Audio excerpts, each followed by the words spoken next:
Guys, so we are going to get right into it. We are going to look at the defendants, and this is co-defendants now. This is going to be Kim, Deborah, and Courtney Clenney. Motion to suppress and motion to dismiss for prosecutorial misconduct. This is relating to the felony laptop charges, 1 count each for each of the 3 co-defendants. Just as some background information, they have condensed the initial case to all 3. So if you ever look at the dockets and the hearing, you might see that this computer case looks like it's closed, but it's really just because they condensed it down so all 3 could be co-defendants together. Now, Courtney Clenney is being represented in this case. It's actually listed, let's look, I forget her attorney's name.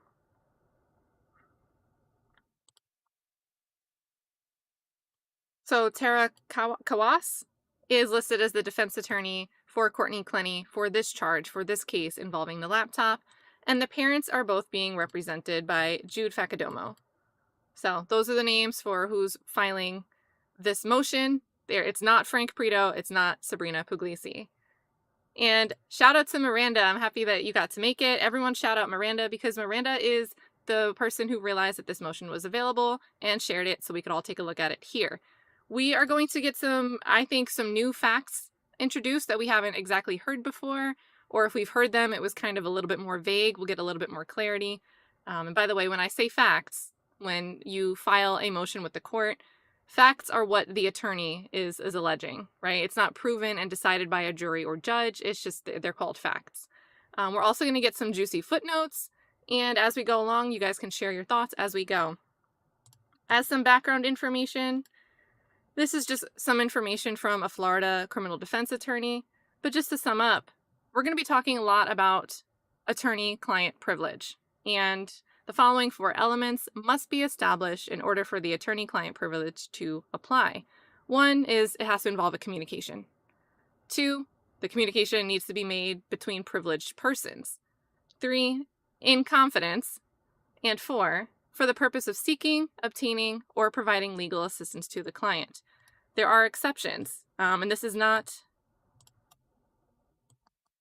let's see, actually I think it is an exhaustive list. So there's 5 main conditions that could exempt you from attorney-client privilege. 1 is when a client seeks or obtains an attorney to aid in the commission of a crime or in the planning of future criminal activity. 2 is when the communication between a client and an attorney is relevant to an issue between 2 or more parties who claim through the same deceased clients. 3, when an issue relates to a breach of the duties the attorney owes his client. 4, when an attorney acts as a witness to a legal document for a client such, and an issue arises concerning the intention or competence of the client who executed the document. And 5, when a lawyer acts as an attorney for 2 or more persons who have a common interest, neither of those clients may assert the privilege relating to the communications with the lawyer in a subsequent action in which the clients are adverse parties. So basically in this case, if Jude is representing mom and dad, if mom and dad decide to have adverse litigation after this, the privilege they wouldn't be able to assert the privilege for the communications they're having with Jude Faccidomo relating to this case. So that's just some background to keep in the back of your mind while we're going through this motion. And this one's not as long as some other stuff we've read. We're going to get right into it. So again, this is the state of Florida bringing a case against Kim Dwayne Clenney, that's dad, Deborah Clenney, that's mom, and Courtney Taylor Clenney, that's Courtney, the one who's on the major trial for the death of her boyfriend. Defendant's motion to suppress and motion to dismiss for prosecutorial misconduct. Comes now jointly, the defendants, Kim, Deborah, and Courtney Clenney, and hereby move this honorable court, pursuant to Florida Rule of Criminal Procedure, to suppress any and all physical evidence or statements procured from the search of the defendant's iCloud account, resulting from an unlawful breach of attorney-client privilege communications. Now, this is important because if they're trying to move to suppress any and all, and they're saying that the warrant to access this iCloud could be, fruit of the poisonous tree, which would then go on to impact the separate case that Courtney Clenney is dealing with. And that doesn't mean that the judge is going to agree as much, but this is something that in this motion they're putting forth as an argument. The defendants further move for, and obviously getting it out of the page here would be very helpful to get these laptop charges dropped.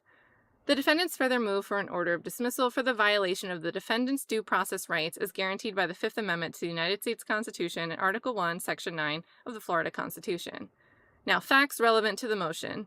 Now, there's actually some good stuff in here, and it's little bullet points, so pay attention.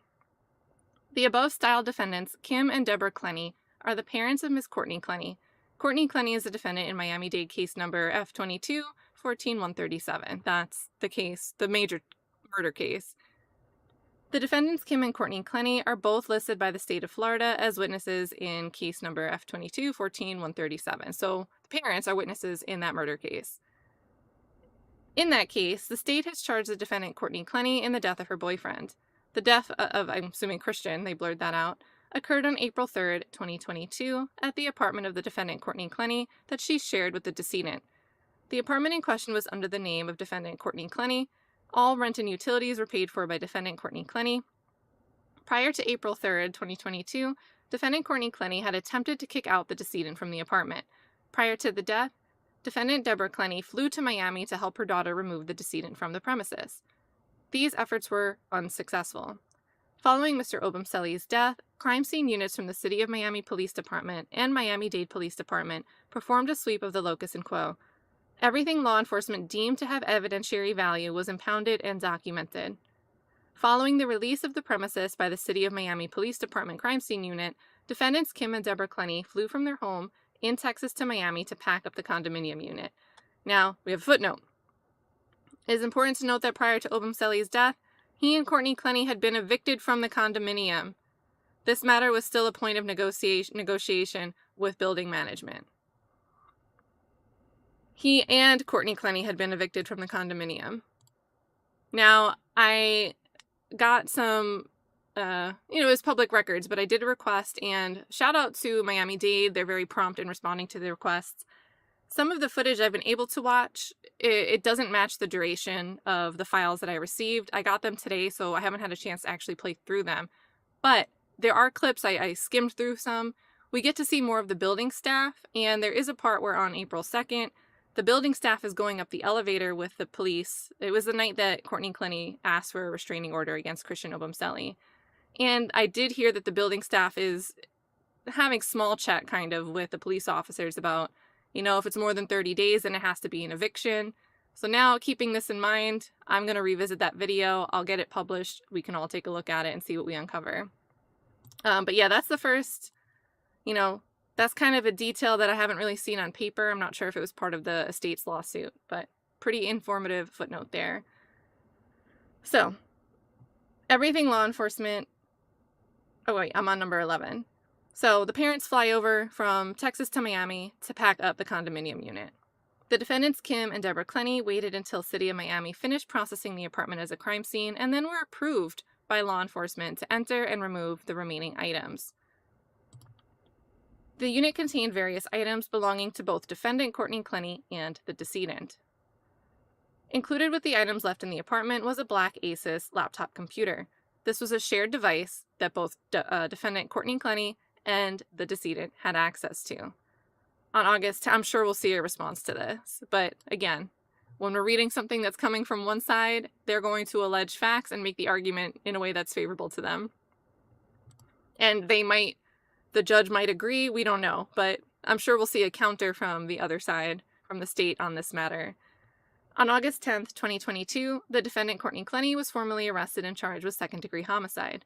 Following an Arthur hearing on November 15th and 17th of 2022, defendant Courtney Clenney was ordered by this court to be held no bond. That was the bond hearing.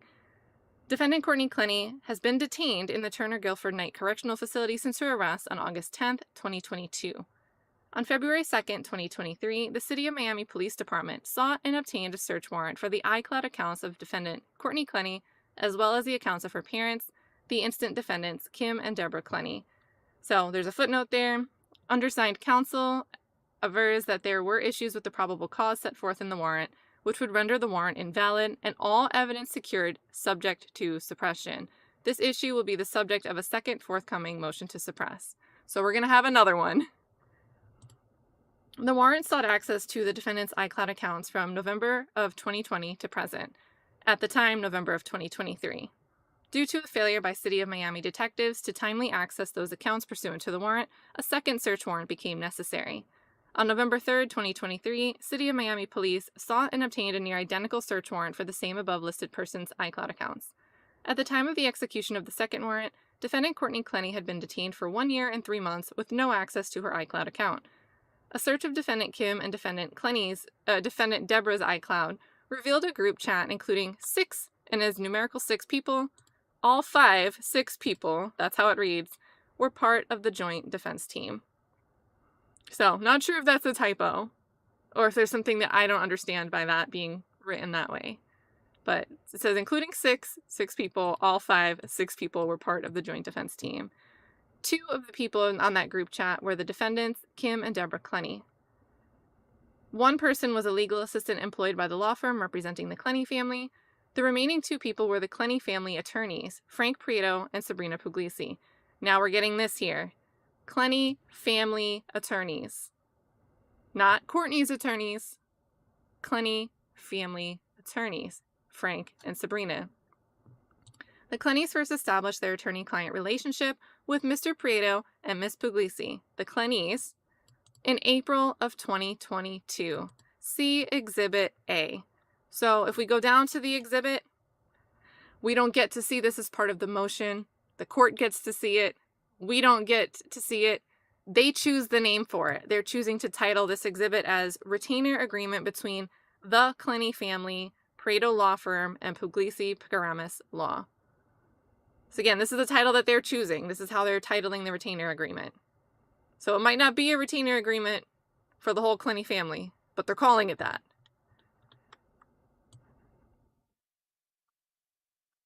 Then there's a footnote for this. Exhibit A is a signed retainer agreement between Kim, Deborah, and Morgan Clenney. Morgan is the younger sister, Courtney's younger sister, and the Prieto Law Firm and Puglisi Karamis. The exhibit will be filed under separate cover and provided to the court as it contains confidential and privileged material, and undersigned request that it be reviewed in camera. So, they want to make sure no funny business is going on. And I'm going to pause there just to catch up with some chats. Yeah, Tracker. So Tracker says Miranda is this class's Daisy B. And then Miranda's pointing out, so if he was being evicted along with Courtney, he had rights to be there. Both names were on the lease. That 5-6 had me scratching my head too. Okay, I'm glad I'm not the only one. I'm wondering, so guys, it's possible that at the time this was being prepared, right? Because attorneys don't always prepare things at the last minute. It's possible they were starting to put this together when, you know, the arrests were first made. And there may have been other persons named, or they had incorrect information, and they went back and corrected how it was worded in one spot, but not all of them. You know what I mean? So to me, probably just a typo. And then, yeah, so that's a good question. Was he actually on the lease, or was he just listed as lives here too? So is it agreed that this is where he was staying? He's been staying here for more than 30 days, and that's enough to, you know, he needs to, by a procedure, also be evicted as a person, right? Because once someone squats, certain states have different laws, but once someone's been staying somewhere for a certain number of time, most states have certain provisions that, you know, that's an eviction now. You can't just have the sheriff come kick them out within the same minute that you realize that they're there. But here, as far as the facts being alleged in this motion, we are seeing that it was Clenney's name on the lease. Where did they write that? The apartment in question was under the name of defendant Courtney Clenney, and all rent and utilities were paid for by defendant Courtney Clenney. So that's something I think we're going to hear back and forth till, like, this is over, right? Because we all know how it works, right? Someone might be on the lease, someone might be staying there, and they're staying there like 24/7, but they're not on the lease. And there are laws that recognize that you do become a tenant. It's cohabitating after a certain extent, depending on what state, what rules apply. So, big confusion. We're not going to see the end of this being debated between the Obumseli estate, the state of Florida, and the Clenneys. So, and then let's see. We are down to, where was this footnote that we were reading? So we got clarity on that Exhibit A a little bit, that retainer agreement. A review of the privileged communications between the Clenneys and their legal team revealed that among the belongings retrieved from defendant Courtney Clenney's apartment was the subject laptop computer.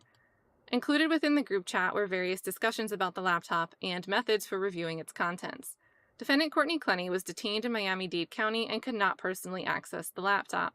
Accordingly, there were discussions held between defendants Kim and Deborah and attorneys Prado and Puglisi about securing the passcode from defendant Courtney Clenney. Defendant Courtney Clenney provided the attorneys a 4-digit code that accessed the computer.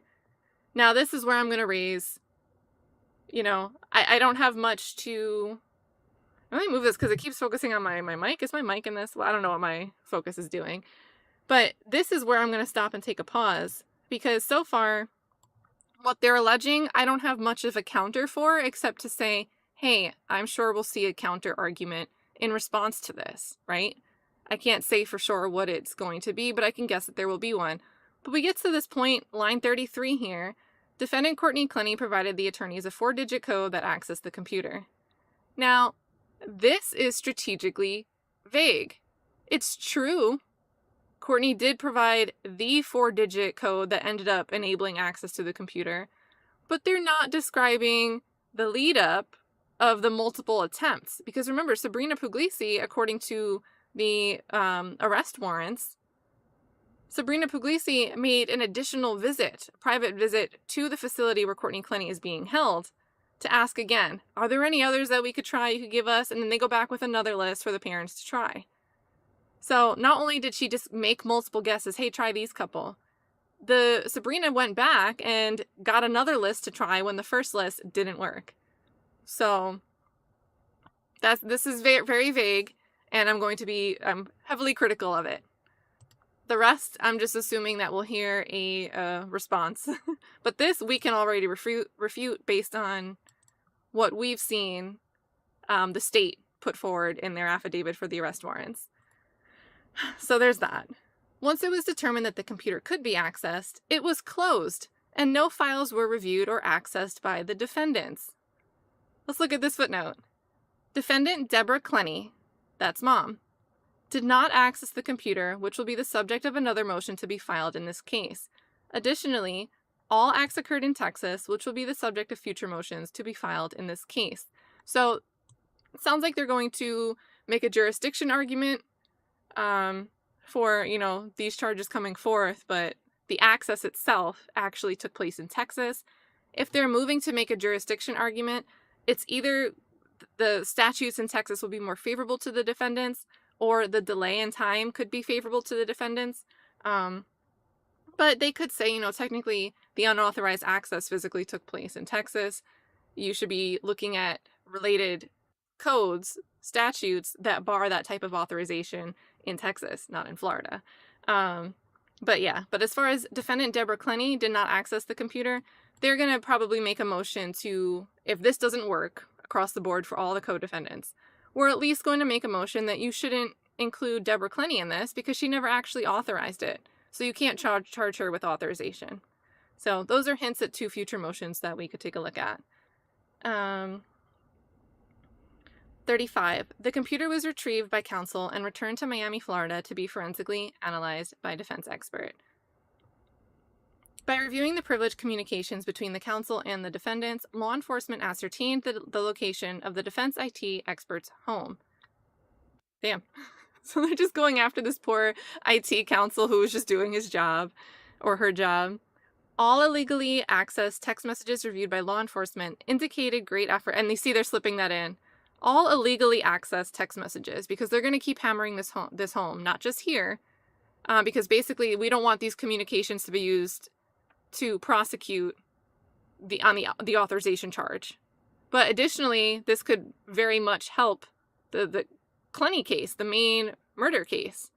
If anything important was discussed in these messages, and they can successfully make the argument that, anything in these group chat messages was born of fruit of the poisonous tree, shouldn't come in, it should be suppressed. So there's a potential. And I don't have a gauge on the chances. I imagine no judge is going to want to be very lenient on something like this. They'll probably want to be pretty cautious before they just say, oh yeah, it was illegally obtained.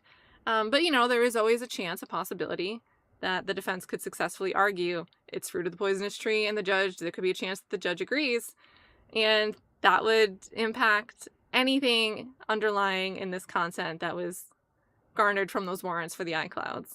So, not saying I think there's a huge chance that that's going to happen, but it's a possibility, right? And that's what they're arguing for here. So, they're using this language carefully. All illegally accessed text messages reviewed by law enforcement indicated greater efforts by the defense team to preserve the item, as well as to ensure that a proper chain of custody was maintained. So, if you were with us when we were looking through the affidavits, and they gave us a sneak preview of some of the text messages, we pretty much across the board, anyone that was participating in the live chat, stopped and commented out loud, like, yeah, it sounds like they're writing these things in the group chat just in case. So there's breadcrumbs, right? It was phrasing like, hey, Kim, Dad, Clenney, don't look at that laptop anymore. You did the right thing by closing it. Like, this is all just my creative licensing, but to the effect. They wrote down in these group chats, we don't want to interfere because the state still needs their chance to look at this, because this could be evidence in the case. So what they're referencing here is, law enforcement saw those messages where they were stating out loud that they were taking efforts to protect the chain of custody. That's what's being referenced there. Neither the city, whether you think that's believable or not, totally your call, but they're obviously not going to argue that it wasn't believable when they're defending their clients here. Neither the City of Miami Police Department, Miami-Dade Police Department, nor the Miami-Dade State Attorney's Office had reason to believe that the laptop in question was in jeopardy of being tampered with or destroyed, nor did they have reason to believe that the computer contained any information of evidentiary value, since law enforcement left it behind after their collection of evidence and sweep of the apartment shared by defendant Courtney Clenney and the decedent. And I think this might be so far the only thing where I could say the oops is on the Miami-Dade Police Department. If they didn't get this laptop and then they said, hey, we did our sweep, we're done, this is no longer a crime scene, and then the state let either the Clenney family or the attorneys for the Clenney family, the state gave notice, hey, you can go in there now. That part's not on the defendant. So taking the laptop with them might not be something that could be an issue. What that means, though, is the bigger debate is we have this laptop in front of us, and our daughter doesn't straight off the bat know the passcode for it. So if there's reason to believe, and they can argue, it was known that that was Christian's laptop and they're still trying to access it, there's still an issue, right? An arguable issue. And the reason it's important that the timeline moves is if the taking of the laptop wasn't something you can put as some fault on the parents for, the taking would have happened in Florida. But again, if we're going to debate the right to access, if they knowingly accessed something they knew they had no right to access, that act would have taken place in Texas. So at the very least, this line 38 here could be a decent argument for change of jurisdiction, change of venue.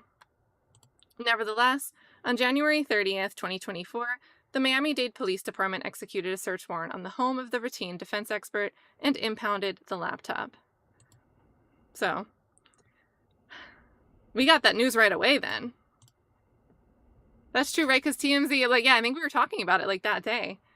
Based entirely on a review of the privileged attorney-client messages, the state attorney's office issued an extradition warrant to arrest the defendants in their home in Texas and filed an information charging Kim Clenney and Deborah Clenney with unauthorized access to a computer in contravention of Florida statute. And that's why I keep saying this, change of venue, change of jurisdiction, their counsel is going to move to change venue because unauthorized access, they're being charged by a Florida statute, but the act didn't take place in Florida. So, attorney-client privilege. So now we're going to get into their argument. We just looked at the facts of the case according to counsel for the co-defendants. Now we're going to get into their argument as to why all these facts they're laying out matter. And the reason they're going to say it matters is one reason, attorney-client privilege. Before we start reading this, I'm going to check in on what you guys are pointing out. So Tracker's saying I missed the 90s. Yeah, so again, Miranda, I'm not sure when exactly you made this comment, but not a chance. That laptop should have been turned over to the lawyers ASAP. And I'm thinking, you're trying to get into it and you realize you don't know the password. This is a sign. Your daughter doesn't know the password.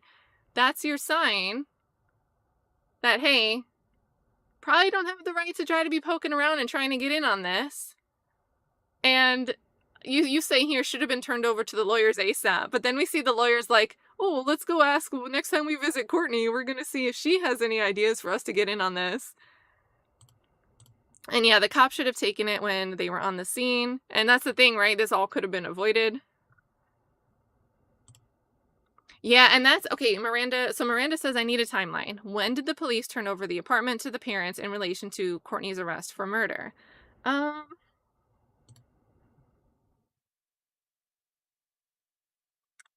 I have, so this long list on the screen is the current up-to-date discovery exhibit list from the state, from the prosecution.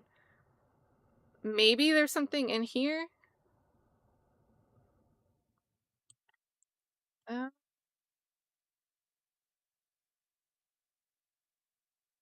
I bet there's something in here.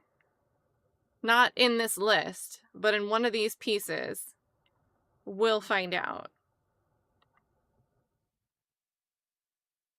And obviously it happened after April, and they're not even clear in the argument here. And maybe we'll get to it. Maybe we'll get to it further. Let's do that. Let's keep reading and see if they note when the Clenneys ended up going and cleaning out the apartment. But I'm sure there's something somewhere. We'll come across it. If not in this motion, or if it's not somewhere we can access right now. As this case moves forward, I'm sure that's going to be an argument, right? The date that it was actually turned over. Because I want to know, was Courtney Clenney already, like, did she just send her parents to go get the stuff because she didn't want to do the moving herself?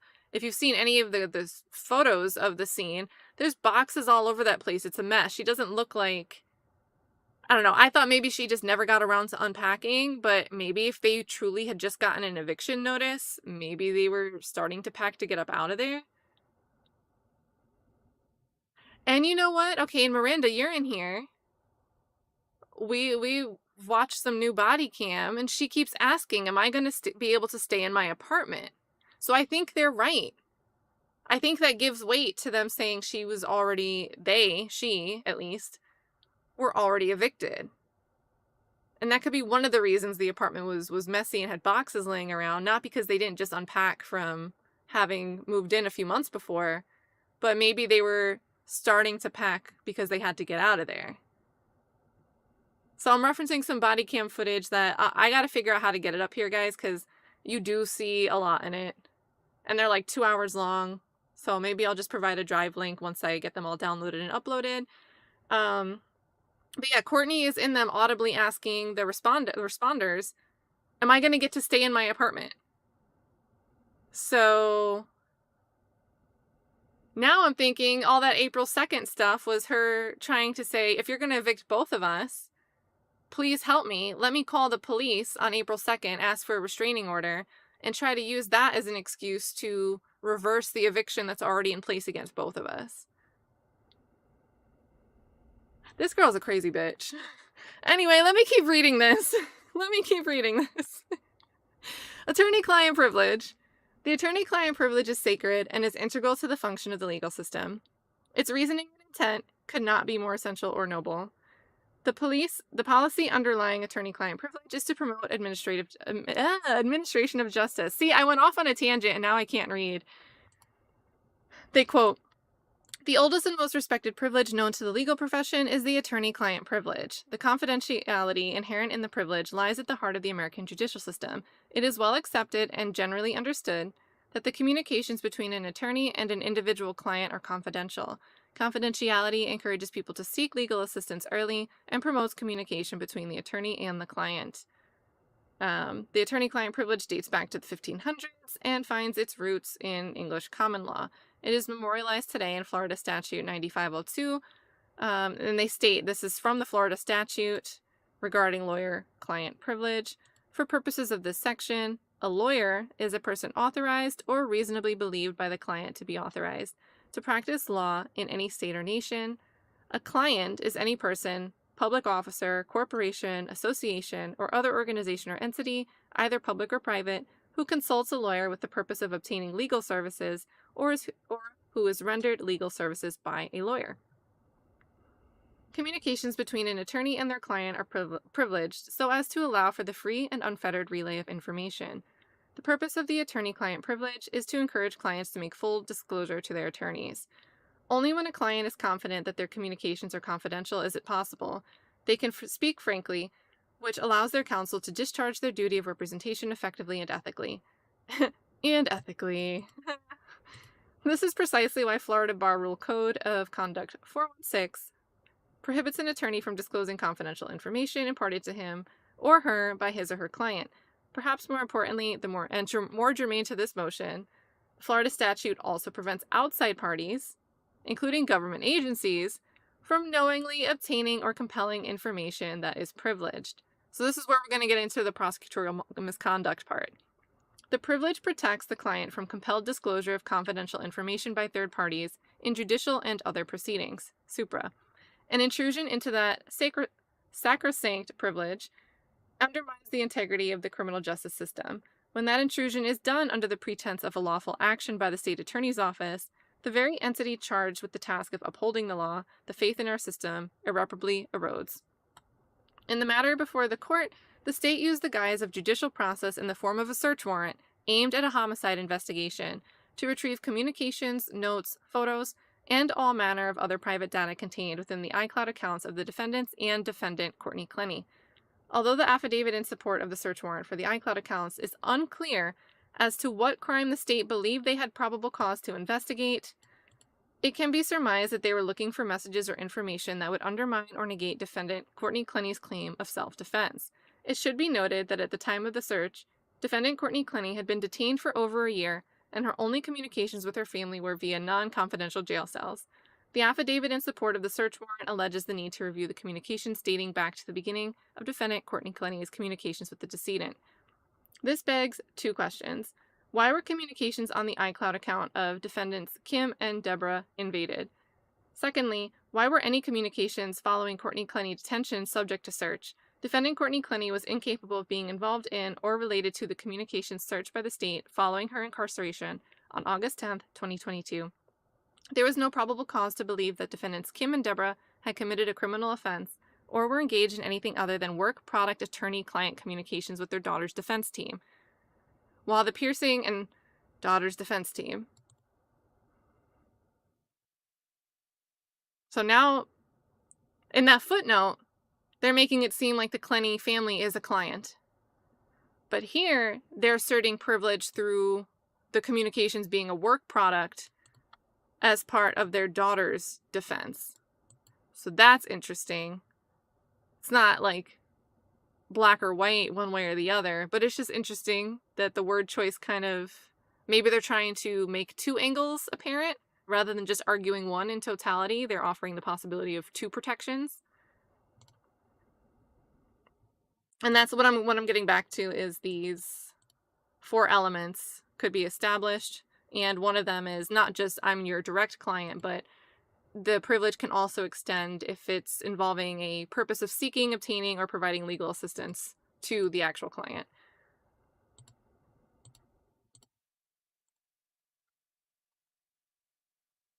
Ooh, we're going to get some nice spicy language. So, no probable cause to believe Kim and Clenney had committed a criminal offense or were engaged in anything other than work, product, attorney-client communications with their daughter's defense team. While the piercing of the attorney-client privilege is most troubling, the fishing expedition by the state into messages that were unrelated to the case in chief is also problematic. Now, I'm not saying that this is what happened. If they are going through things that are unrelated or they weren't using a proper filter, we're going to hear like, oh, here's our taint team. They're looking at, this stuff that's supposed to be confidential. This one person's supposed to comb through it and make sure we're not going on a fishing expedition, right? So the state's going to come out and make their argument. We didn't go on a fishing expedition. We looked at what was relevant and we had the probable cause to do so. But in any case, when a prosecution does go on a fishing expedition, it's something that I am critical of, and I think that's something we should all be critical of. And I'm just not thinking we're going to see it here based on how the prosecution has moved otherwise in this case. So far, my criticism is of the police, you know, some of the failure to ask certain questions. And obviously they were in the apartment and they're like, all right, boss, everything that we think is relevant is out of here. We combed over. We don't think this laptop's relevant. We didn't claim it as evidence. You know, that's not really a prosecutor's misstep. It's the detective's misstep. But yeah, so in this case, based on, I think what the state is doing so far is very proper. When the defense, and again, that would be Frank and Sabrina, not these attorneys that are writing this, they've come at and kind of fired some shots over at the prosecution saying they've had misconduct about trying to put a gag order on the case. And when I looked at it, I thought it was unwarranted and completely hyperbolized by Frank Prito and Sabrina Puglisi. Do I want to say that these defense attorneys are taking the same kind of hyperbolic approaches? I can't really say that. I don't know enough about them. But I can say I don't think the state has gone very far to overexert prosecutorial power so far in this case from what I've seen. So they're going to counter this argument, and I feel like their argument will land and stick. The state's argument will land and stick, not this one. But we'll see. During the comprehensive and overly broad search, the state found communications with 2 other individuals that they immediately identified as attorneys. The communications that were intercepted pertained to strategy and evidence in defendant Courtney Clenney's case. This was readily apparent to law enforcement and known immediately upon first blush. All review of the text exchanges, especially those within the group including the lawyers, should have been ceased the moment it became known that this was attorney-client communication. The content of the messages made it clear that these were communications between the defense team and about the defense of the case. Instead, law enforcement took three separate and equally flawed approaches to ensure that they could freely review the contents of the messages. First, law enforcement advises that they employed a filter team or software to review the messages and ascertain if there were any privileged communications. The process and procedure employed by that filter team is the subject of a motion to compel filed in case, the case in chief, the murder case, by defendant Courtney Clenney. However, whatever those processes may have been, they were clearly flawed and ineffectual. Not only did the filter team fail to identify a clearly confidential attorney-client communication between the defendants and 2 of their lawyers, but they also highlighted those messages and provided them directly to the investigating officers and ultimately the state attorney's office to review and scour for potential criminal acts. So again, this is something that obviously goes to the benefit of the state attorneys with the case. But it is law enforcement, which is that's the policing body. It's not the prosecuting body. The law enforcement's just going in there like, do. Here you go. So yes, they work together. But so far, it seems like the misconduct, to what we've read so far, law enforcement, not the prosecutor. But maybe we'll get more on what the prosecutor does or doesn't do. That's improper or misconduct. So, law enforcement provides these messages to the state attorney's office. Secondly, as proffered in the affidavit in support of the arrest warrant of the defendants, it is the position of the state and the Miami-Dade Police Department that individuals 1, 2, 3, or 4, the lawyers, represent Subject 1, Courtney Clenney, in her underlying case. Subjects 2 and 3 are not clients of individuals 1, 2, 3, or 4, as defined by Section Florida Statute 9502. This is not accurate and will be addressed in more detail below. Now, this is not accurate and will be addressed in more detail below. But this point, even on its own, could be an issue, and I think this is why in the page before, we saw them specify, hey, just so you know, the parents were also speaking in these group chats in furtherance as a work product to help in the defense of Courtney Clenney, Frank and Sabrina's client, and our daughter.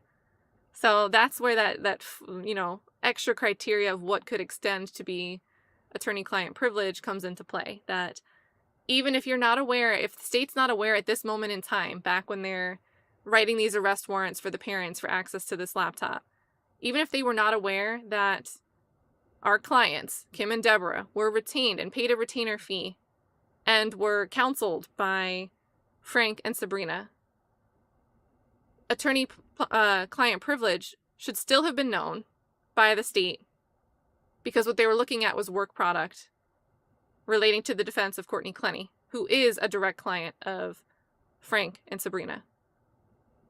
So that's why we got that mention earlier of the work product. But they're gonna also reiterate that it's not accurate. They were, in fact, also clients of Puglisi and Prieto. Thirdly, the affiant to the arrest warrant postulates that subjects 2 and 3, as listed, witnessed in subject 1's underlying case, were subject to legal process and therefore could not be represented by individuals 1, 2, 3, or 4. So basically, they say in the arrest warrants, and we read through that, because the attorneys, individuals 1 through 4, represent subject 1, Courtney Clenney, then they can't also be representing subject 2 and 3, because subject 2 and 3 are also witnesses in that underlying case. So this presumably refers to the defendants in the case being listed as state witnesses. This position is unsupported by any citation to statute or precedent and is very much inaccurate. The concept that the act of being listed as a witness by the state automatically acts to forfeit the right to confidentiality with their attorney is nonsensical. Employing reductio ad absurdum in arguendo, this would mean that the state can pierce the attorney-client privilege simply by filing a witness list, including the target of their investigation. So, they're saying this would be absurd if this was actually a legal standing principle, because that means if I ever wanted to get someone to speak with me, I could just go name someone as a witness, and it would speak with me about something that's attorney-client privilege. I could name them as a witness. Now, I don't know if the Tracker's pointing out that I said taint earlier, but Tracker, you're in here and you've been following along with Fani Willis, and the Fani Willis case happening in Fulton County. Well, it's not the Fani Willis case. It's a hearing relating to the Trump election case, but the hearing involves Fani Willis, and 2 of the witnesses called were her ex-partner, Nathan Wade, who was appointed as a special prosecutor, and his attorney in his divorce case, and his law partner, his former law partner, Terrence Wade? I forget his last name, but he was called. So that whole hearing is Terrence saying, hey, I think that's protected. The bar's telling me that's protected. I could lose my license to practice law if I divulge in this privileged information, right? So this has been a major hot button topic as he's sitting on the witness stand, called as a witness in this hearing. So what they're getting at in this motion right here is, it would be absurd if there was precedent that said, whenever you want to hear privileged information, you could just name someone as a witness. There's no precedent for that. There's no statute allowing that. And if that were to be acceptable, it would just be absurd. That's the argument being made here.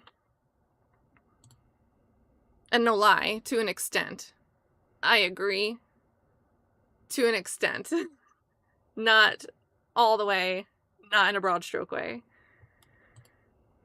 So, it further begs the question, what other privilege does being a state-listed witness obviate? If a wife is listed as a state witness and retains her own attorney, can the state then subpoena that attorney to testify in a prosecution of the wife's husband?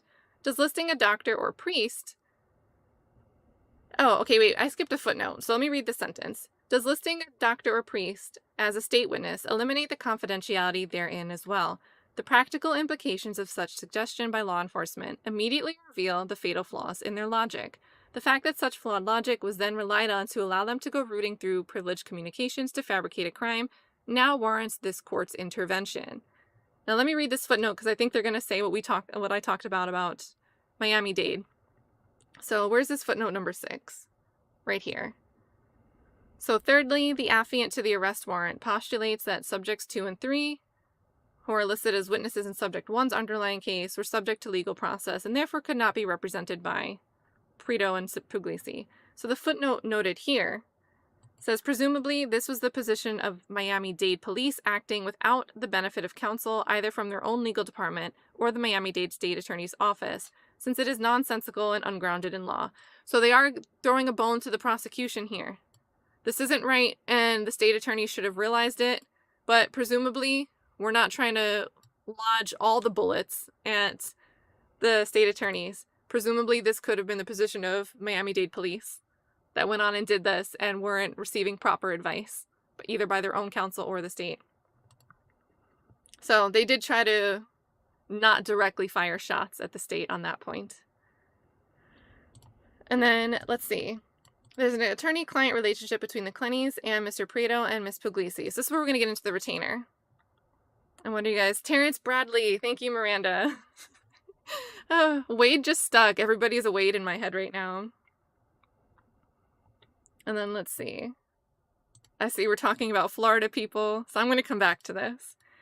There is an attorney-client relationship between the Clenneys and Mr. Prieto and Ms. Puglisi. So those are, at least as far as we know, are absolutely representing Courtney Clenney, and we're seeing it be argued here in this motion that they're also attorneys for the Clenney family, for Kim, Deborah, and Morgan, the little sister. The state definitively states that Frank Prieto and Sabrina Puglisi did not represent Kim and Deborah Clenney. They only represented the defendant, Courtney Clenney. So they're pulling this from the motion to strike in response to defendant's motion to compel. This is not accurate. Despite the state's unlawful, and I guess it's actually important to note that the emphasis here is in the original document. So as we're reading this with the bold and underline, this is how the state writes it in this document that they're referencing. So now we have Ratzan Faccidomo saying this is not accurate. Despite the state's unlawful invasion of the defense camp, they are not privy to the relationship between counsel and the Clenneys, and they took no affirmative steps to determine whether a privilege existed. By way of this pleading, undersigned clarifies the state's misconceptions and definitively states to this court. And now we're emphasizing, Frank Prieto and Sabrina Puglisi represent the Clenney family, which includes Kim Clenney, Deborah Clenney, and Morgan Clenney. Their attorney-client relationship began following the incident on April 3rd, 2022, and was memorialized via a written and signed retainer agreement on September 22nd, 2022. When did the laptop communication started in 2023? Hold on. We'll have to revisit that because I don't want to break reading this. But when did... She was already arrested, right? So their attorney-client relationship began following the incident. We have following, we don't have a precise time. It just says following the incident. So is that just supposed to be presumed? But they are specifying that it was memorialized via written and signed retainer agreement on September 22nd, 2022. So that's after Courtney's arrested. This was done precisely to maintain the privilege between all parties of the defense team so that communications could be freely had about the defense strategy as the Clenneys were active participants in the defense of their daughter. Fair enough, but that's a wide gap of time right there. So the state further relies on a citation to the rules of professional conduct, specifically Florida Registered Bar, to suggest that no attorney-client relationship could ethically exist. Notwithstanding that the regulation of lawyer conduct and properness of representation of multiple parties is outside the state attorney's authority and rests solely within the purview of the Florida Bar, this court and the Florida Supreme Court, the state misunderstands the very rules it cited in the motion to strike in response to the motion to compel. The cited rules do not create a hardline rule precluding joint representation, but rather establish guardrails for properly informing clients and securing proper waiver. First and foremost, so we're going to read some of these things. Rule 417, conflict of interest, current clients. Representing adverse interests, except as provided in subdivision B, a lawyer must not represent the client if 1. The representation of one client will be directly adverse to another client, or 2. There is a substantial risk that the representation of one or more clients will be materially limited by the lawyer's responsibilities to another client, a former client, or a third person, or by a personal interest of the lawyer. And then Rule 419, conflict of interest with former client. A lawyer who has formerly represented a client in a matter must not afterwards a. represent another person in the same or a substantially related manner in which that person's interests are materially adverse to the interests of the former client, unless the former client gives informed consent. So basically, like, you know, if there's a conflict of interest, even if, if me and Tracker go into trial, me and Tracker are adverse parties, and Tracker wants to be represented by Frank Prieto and Sabrina Puglisi, but they've represented me previously. Well, if we're adverse parties now, and Frank and Sabrina, they're different law firms, but if they represented me previously, well, there could be a conflict of interest, right? I could think there's one that's adverse to me. Tracker could think there's one adverse to them.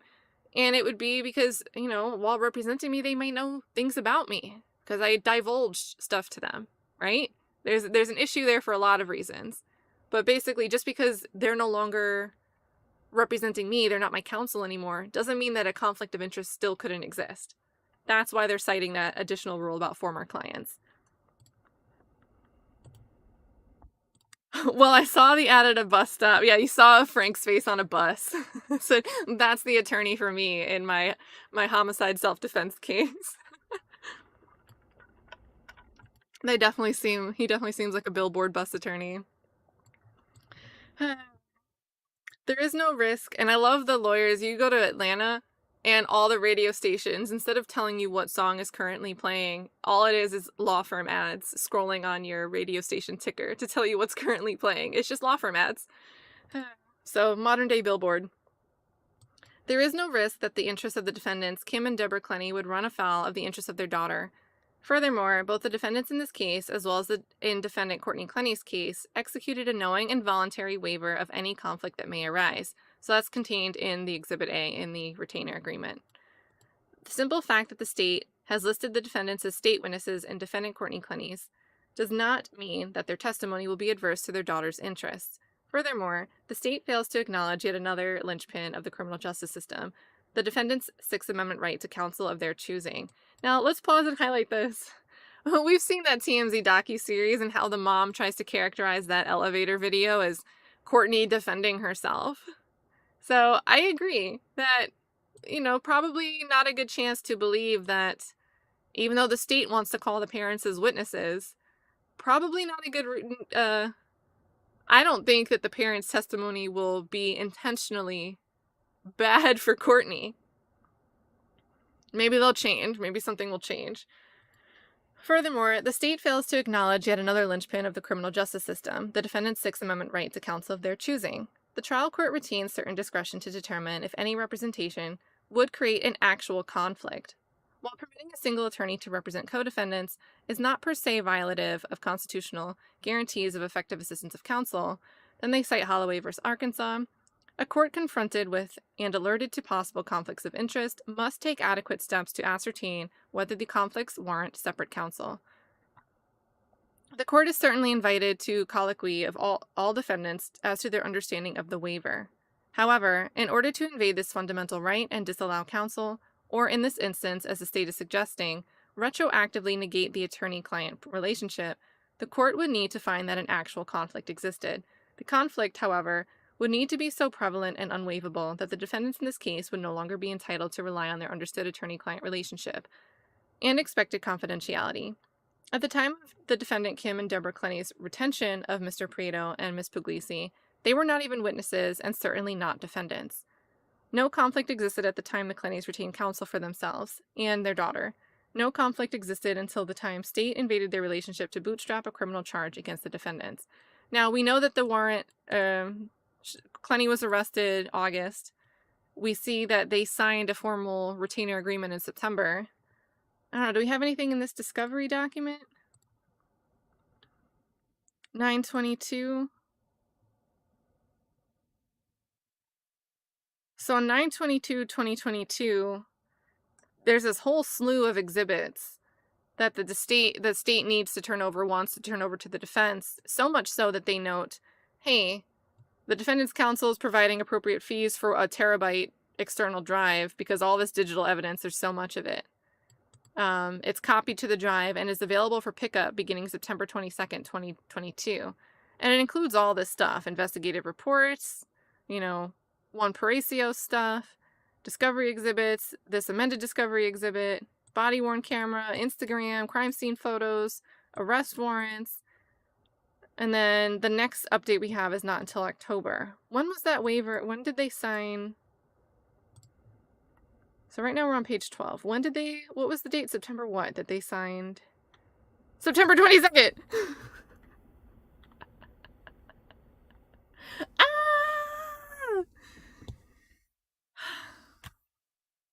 So, their attorney-client relationship with the parents began following the incident April 3rd, but was memorialized via written and signed retainer agreement on September 22nd, 2022. What did Frank and Sabrina become aware of on September 22nd, 2022?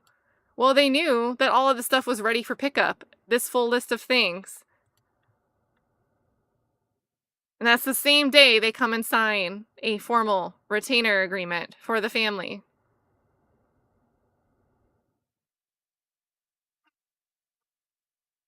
I don't know, guys.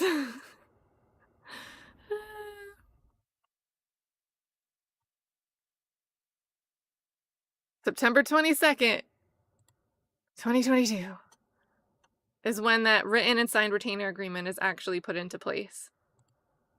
But we're just supposed to assume on principle that the attorney-client relationship between the family and Prieto and Puglisi just informally began after April 3rd. What do you guys think of that part?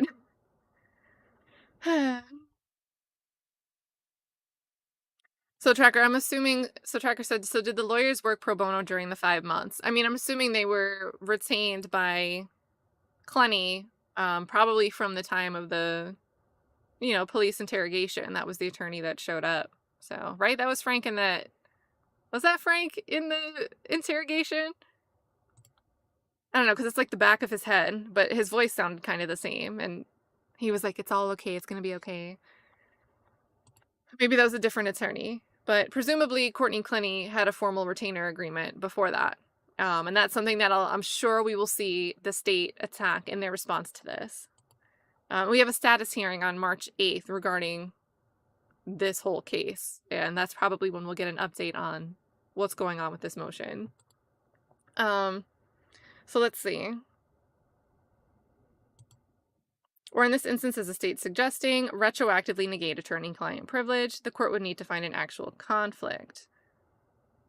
The conflict, however, would need to be so prevalent and unwaivable that the defendant in this case would no longer be entitled to rely on their understood attorney-client relationship and expected confidentiality.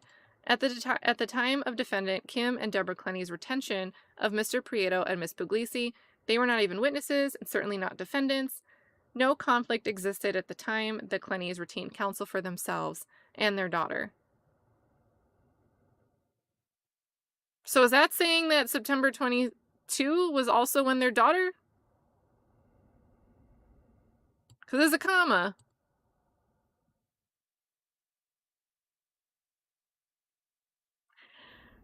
No conflict existed until the time the state invaded that relationship to bootstrap a criminal charge against the defendants. Even if this court were to find a conflict to the degree the state suggests, the communications would still remain confidential. The attorney-client privilege extends to the necessary intermediaries and agents through whom such communications are made. As a preliminary matter, we agree with the trial court that the Gerheisers' conversation with Brabham was protected by... Oh, so they're talking about another precedential case. We agree with the trial court that the Gerheisers' conversation with Brabham was protected by the attorney-client privilege, as she was acting as an agent for her son for the purpose of securing legal representation for him. In responding to the petition for certiorari, the state did not argue to the contrary. So they're citing some case, Florida precedent case.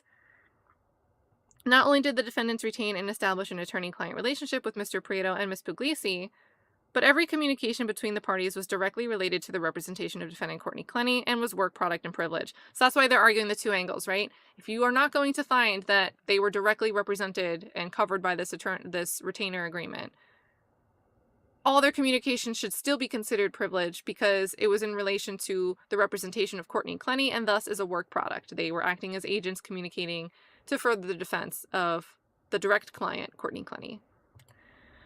So here's some precedent coming from Search and Seizure of Privileged Attorney-Client Communications from the University of Chicago Law Review. How these two pillars of our legal system, the attorney-client privilege and the Fourth Amendment, interact is not self-evident.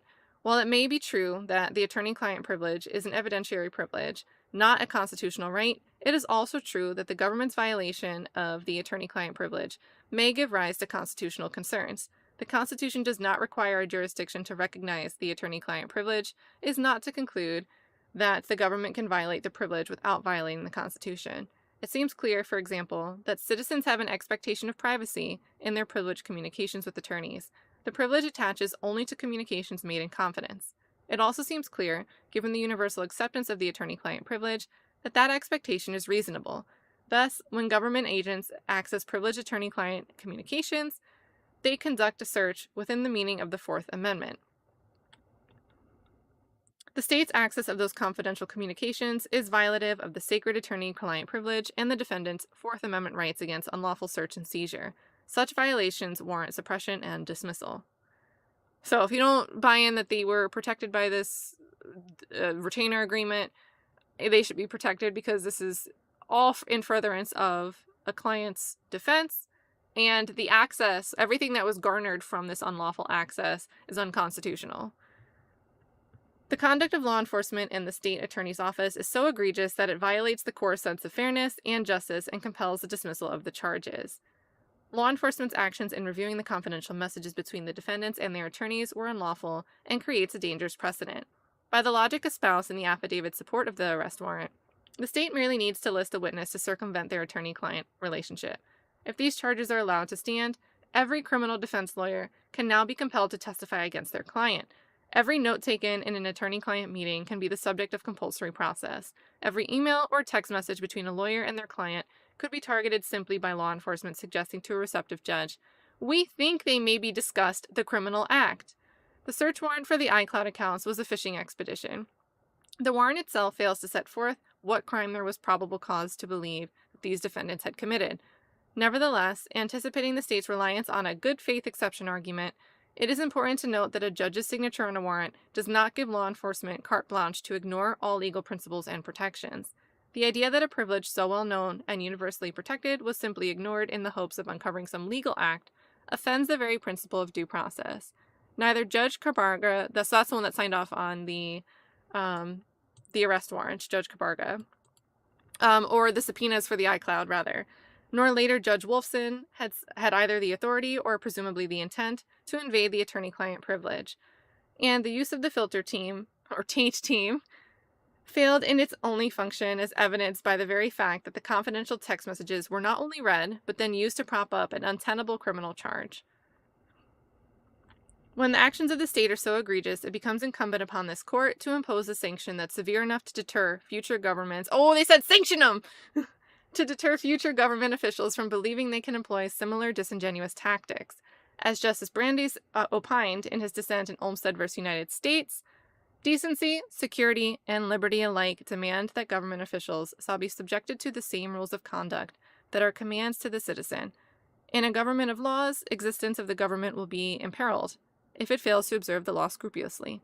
Our government is the potent and omnipresent teacher. For good or for ill, it teaches the whole people by its example. Crime is contagious. If the government becomes a lawbreaker, it breeds contempt for law. It invites every man to become a law unto himself. It invites anarchy.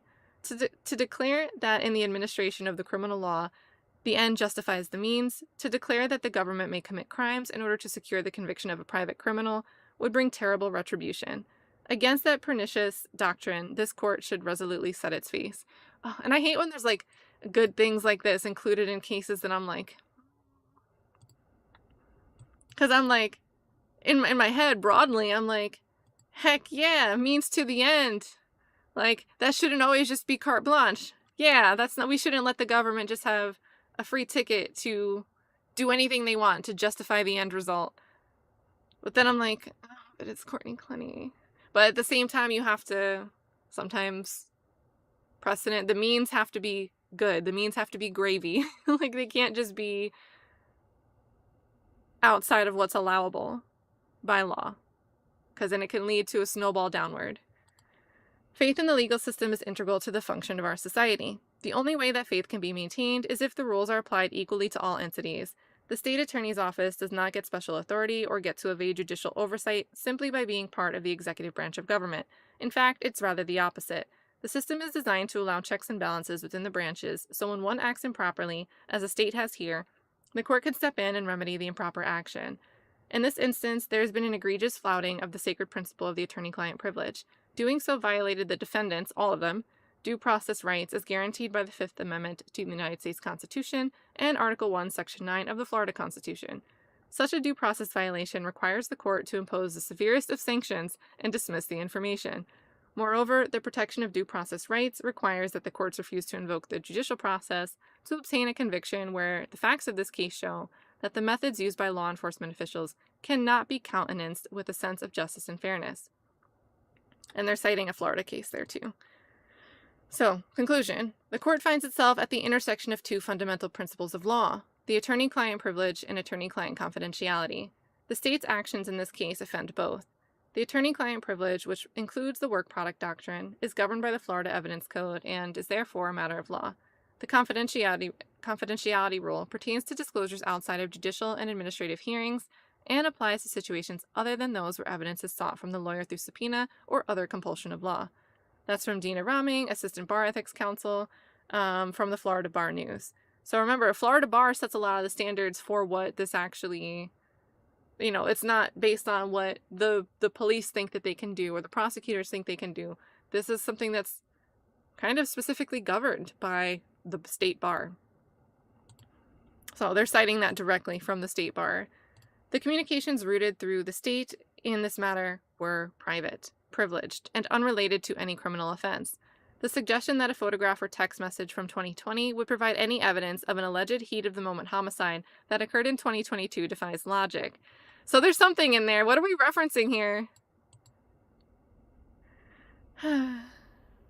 And they're also asserting an alleged heat-of-the-moment homicide. To then include the above-styled defendants in that search, invading the privacy of two uncharged persons' electronic communications compounds the state's folly. Lastly, and perhaps most egregiously, the state and law enforcement simply chose to ignore what they knew to be confidential and privileged communications to pursue what can only be described as frivolous charges against the defendants. Accordingly, this court should suppress any and all physical evidence or statements procured from the search of defendant's iCloud account, resulting from an unlawful breach of attorney-client privileged communications. Furthermore, this court should dismiss the charges against the Clenneys, in this case, not the homicide trial, guys. So the laptop, the felony charge that the three of them are facing. Dismiss that against them because the egregious actions of the state violated the defendant's due process rights as guaranteed by the Fifth Amendment to the United States Constitution and Article 1(9) of the Florida Constitution. Wherefore, the above-styled defendants do jointly move for this honorable court to enter an order suppressing all statements, messages, physical evidence secured in violation of the defendant's Fourth Amendment right against unlawful search and seizure, and further moves for an entry of this court order dismissing the pending information against the defendants due to the blatant and unlawful violation of their due process rights. Alternatively, the defendants request that this matter be set for an evidentiary hearing wherein the parties may subpoena and call a witness to provide testimony to further aid in the court's ruling. So, if you don't grant us this, judge, full dismissal of this, suppress everything that came from it, then we request, in the alternative, that we need an evidentiary hearing. And the parties are going to subpoena their witness to provide testimony to further aid you, judge, court, in deciding if this is pretty much fruit of the poisonous tree. Anything that you've obtained through not just your investigation since you've opened up this iCloud, but the initial warrant to obtain these iClouds and anything that came from it. So you see it's signed here by, two different law firms. So this is the attorney here, Tara Namat Kawas. That is the attorney representing Courtney Clenney for this felony unauthorized access charge. And then the parents are being represented by Jude Faccidomo. And we don't get to see Exhibit A. Yeah. So let's see. Yeah, Tracker, are you mentioning she's paying from her OnlyFans piggy bank? The cash that went to dad? Miranda's saying there's a sentence in the parents' arrest warrant about because they were committing a crime, no client attorney privilege exists. Yep, so that would be... So this is why it's a sticky issue, right? Because if the judge gets... Honestly, guys, my opinion is it's very good. I don't know what role the Kawas law firm played in writing this. Maybe they like jointly wrote it, co-wrote it, whatever. But I'm guessing, based on what I know about the way Frank Prieto speaks, this to me looks like a much stronger motion than what I would have expected if it was Prieto filing this. And the reason I say that is Miranda's pointing out there's a sentence in the parents' arrest warrant about, because they're committing a crime, this unauthorized access of the laptop, then no client, there's no privilege anymore. There's an exception now because you can't assert privilege if the confidential communication was part of the commission of a crime. But this law firm, and there's going to be counter arguments, but they did lay out an argument, more than one, to say, hey, there was no commission of a crime because the parents weren't aware that they weren't supposed to take this laptop. The Miami-Dade Police Department cleared the scene. They didn't collect this laptop. Then the state gave them permission to go in and collect all the belongings. They didn't know. They weren't aware. And then the argument's going to be, well, if you had to ask for a password or a PIN number, why did you have to do that? Explain that further. And in any case, I think it might be a successful move that they're moving for, jurisdiction, different venue. And I don't know what the applicable Texas, unauthorized access to a computer device, I don't know what that statute would be like. But that would be a rock thrown at this case here if the warrants were all pursued by Florida. And then a judge ends up agreeing like, hey, this incident all occurred. Like, there's just a lot. I think there's a lot. I think arguing about venue and jurisdiction is a good move. I think pointing out and like kind of putting the onus on the saying, hey, we're investigating this crime scene and we're going to take this laptop as evidence means that, the parents are a little less knowing. They didn't have the knowledge that us trying to take this laptop and look at it could have been bad. Plus, they shut the laptop anyway. And the law enforcement agrees that there's no reason to believe that they did anything more to further invade that laptop once they opened it. They shut it.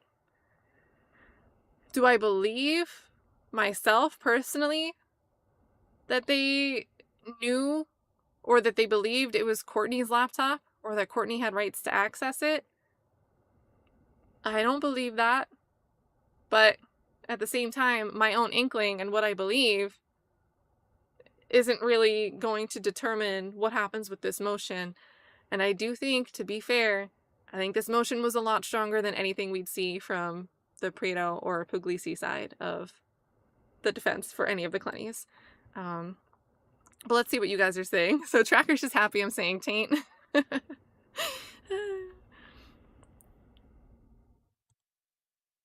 And yeah, so I'm thinking, so Miranda says they're not doing that though. Using big inflammatory descriptive adjectives doesn't make it true. So I agree, like some of this, like calling it a fishing expedition, like I don't think that they needed to, I don't know, maybe because I'm not like in the court dealing with judges, maybe that's like something you drop that phrase so the judge knows what you're trying to get at.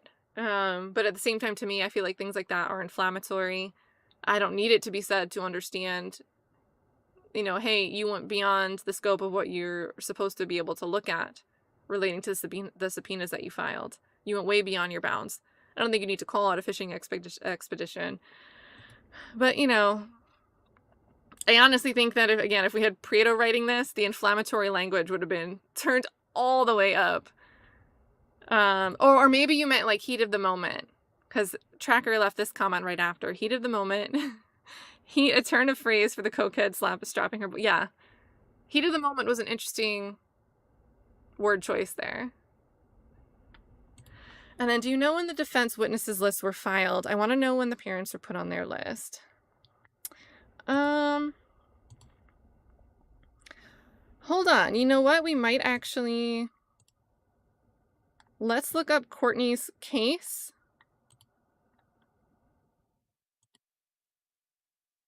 The actual murder case. Any dockets for it?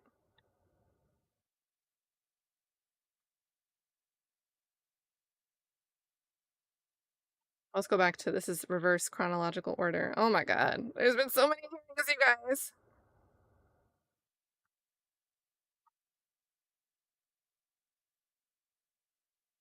Okay, so we have an appearance noted here for Frank Prito for August 15th, 2022.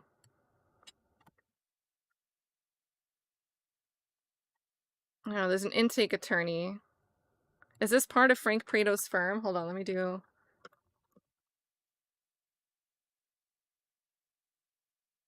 Oh, that's a prosecutor. Oh, intake attorney. Okay, never mind. Ignore me. Demand for discovery.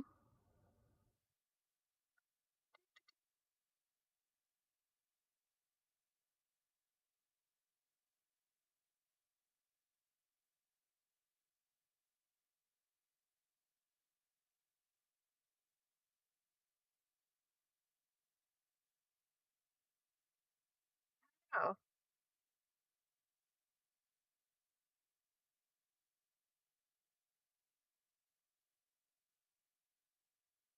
Because were they also already witnesses called by the defense by the time...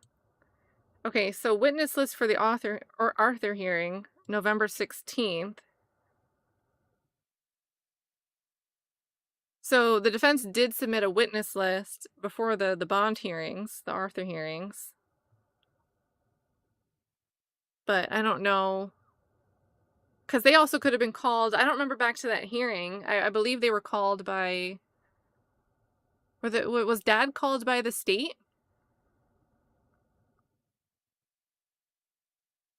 I'd have to go back and look at that part.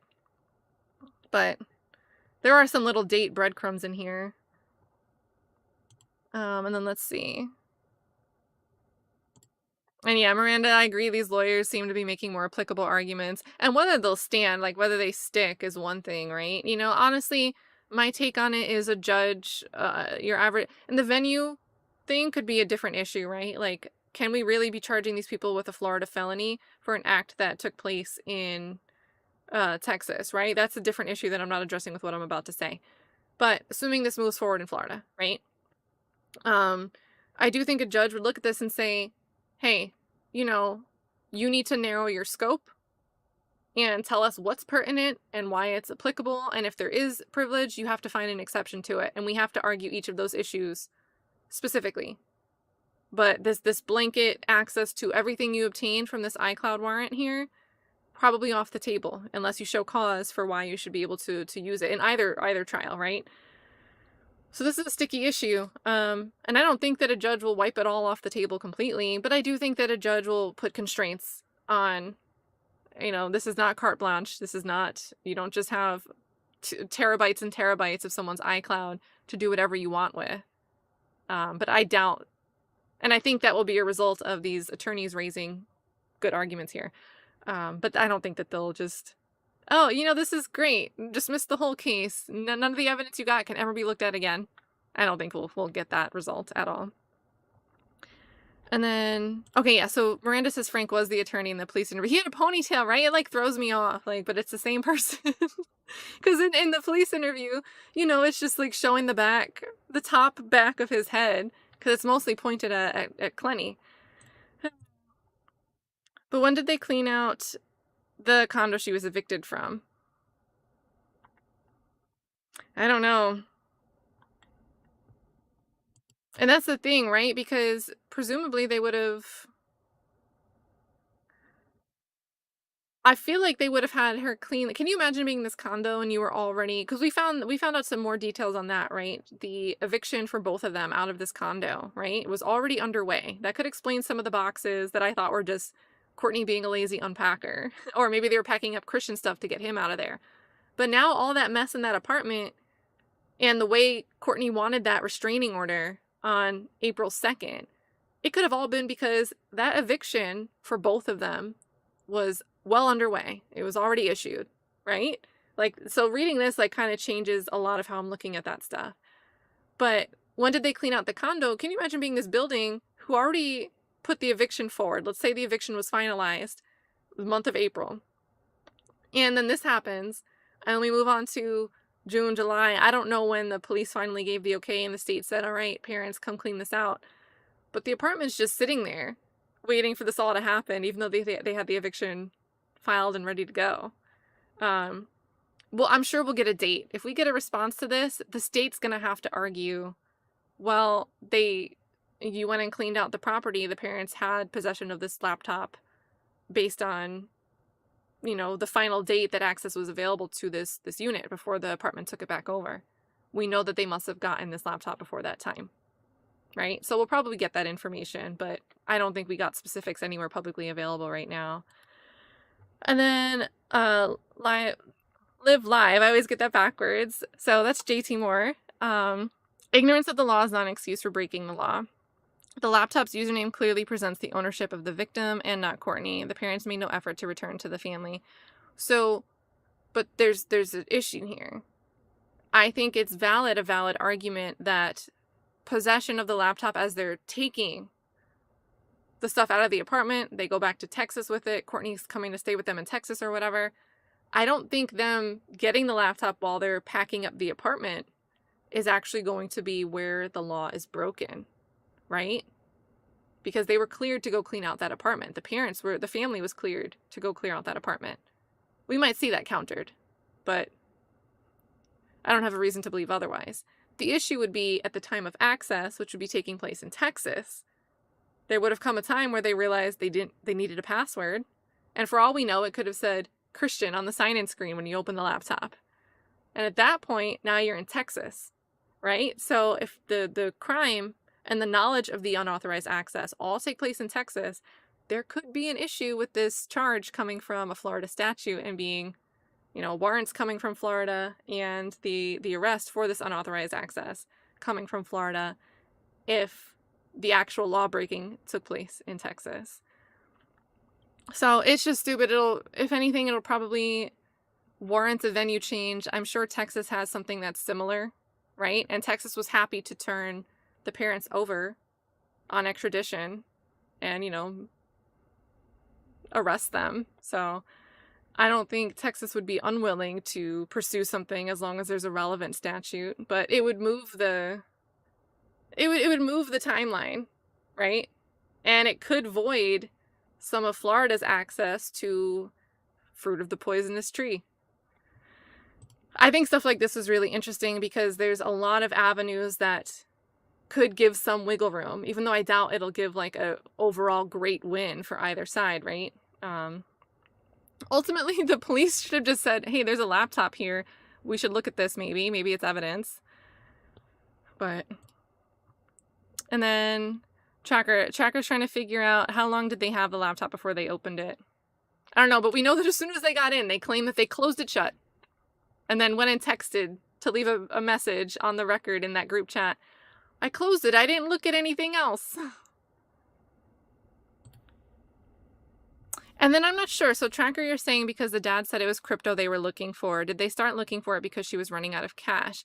Now, I'm not sure if we actually know that publicly, right? That was said to be misreporting?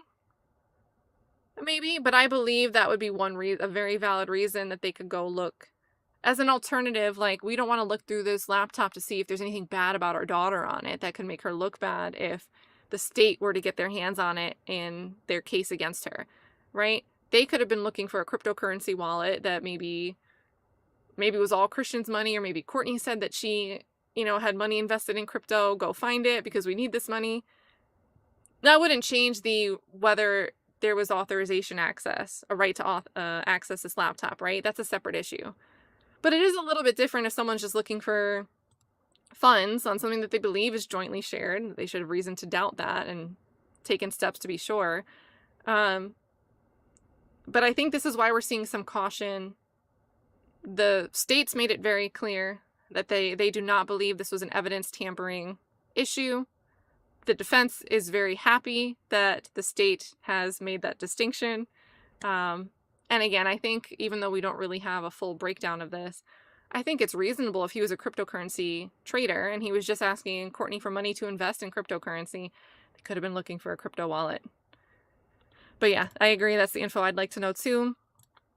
Miranda suggests that most likely they let the condo go before she was charged with murder. They would have taken the laptop if she was being charged with murder, but they didn't charge her until months after the search. Yeah. And I think the jurisdiction argument's a good one because if nothing else,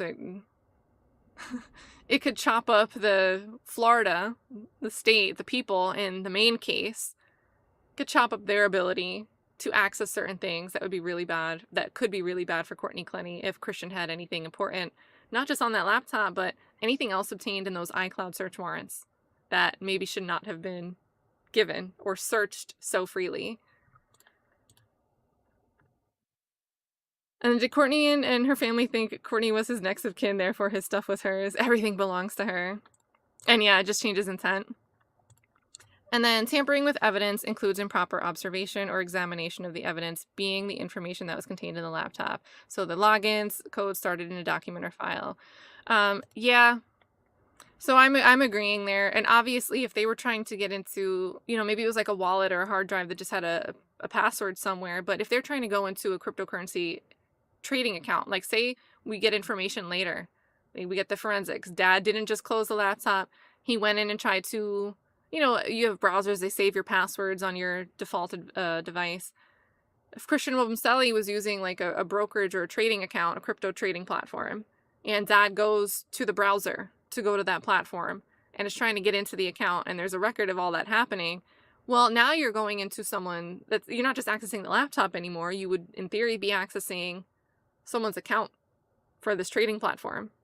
That's a whole nother can of worms too, right? So there's a lot that we just don't have the information to get into the specifics. But again, we just read a motion that's written by the co-defendants. So obviously the way they're going to frame things is going to be in a way that's favorable to Kim, Deborah, and Courtney. And I guess Morgan, maybe. And yeah, crypto could be a possible motive for the murder used by the state to tie the two cases together, but I don't think that they've alleged that. So I think by now they would have had to put that forward in discovery. So I'm not sure, but it could be. And I guess if they discover something new. But yeah, so that's that, you guys. Shout out again to Miranda for pointing out that this motion was available. It was a more entertaining motion to read than anything that I think we would have gotten from Prado. And we did get some new details in there, which I thought was interesting because we've had some questions for sure.